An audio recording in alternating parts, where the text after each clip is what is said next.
요실금이란 자신도 모르게 자신의 의지와 상관없이 소변이 나와 옷을 적시는 질환으로 여성에게서 주로 발생하는 질환으로 국내의 최근 보고에 의하면 19세 이상의 여성 4명 중 1명이 요실금 증상을 가지고 있을 정도로 매우 흔한 질환입니다. 최근 들어 대중매체 등 여러 경로를 통해 요실금이란 질환이 많이 알려졌고 치료를 위해 병원을 방문하는 경우가 점점 늘고 있지만 요실금으로 병원을 찾는 많은 분들이 요실금은 다 똑같고 같은 방법으로 치료한다고 잘못 알고 계시는 경우가 많아 소변이 샌다는 이유로 무조건 수술을 원하시거나 무조건 약물 치료를 원하시는 경우가 종종 있습니다. 하지만 요실금도 그 원인과 증상에 따라 복합성 요실금, 절박성 요실금, 그리고 복합성 요실금으로 크게 나누어질 수 있고 이러한 종류에 따라 치료 방법도 다양합니다.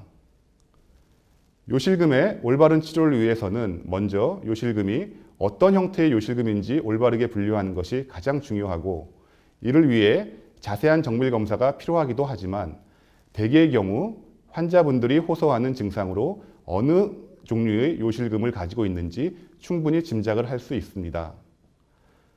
다음에 보여드리는 표에 2가지 요실금 증상이 있습니다. 요실금 증상 A는 기침, 재채기 또는 웃을 때 소변이 샌다. 걷거나 뛸 때, 무거운 것을 들 때 소변이 샌다. 소변이 셀까봐 운동을 하지 못한다의 증상이고 요실금 증상 B는 소변이 몹시 마렵다고 느끼면서 참지 못하고 소변을 지린다. 소변을 보려고 화장실에 가기 전에 이미 속옷을 적시고 만다라는 증상입니다. 이러한 증상 중 본인이 호소하는 요실금 증상이 A에 해당하는 경우는 복합성 요실금을 갖고 있을 확률이 매우 높고 B에 해당하는 경우에 증상을 갖고 있는 경우는 절박성 요실금을 갖고 있을 경우가 많습니다. 또한 A, B 증상이 동시에 있는 경우는 복합성 요실금으로 진단할 수가 있습니다. 요실금의 치료 역시 요실금의 종류에 따라 다양하고 복합성 요실금의 경우 최근 들어 20분 이내의 짧은 시술로 성공률이 90% 이상 되는 간단하고 안전한 수술 방법들이 계속 개발되고 이용되고 있어 요실금 치료가 많이 간단해졌고 절박성 요실금의 경우 복합성 요실금과는 다르게 수술적 치료가 필요한 경우는 거의 없고 대부분 약물 치료로 증상의 호전 및 완치가 가능합니다.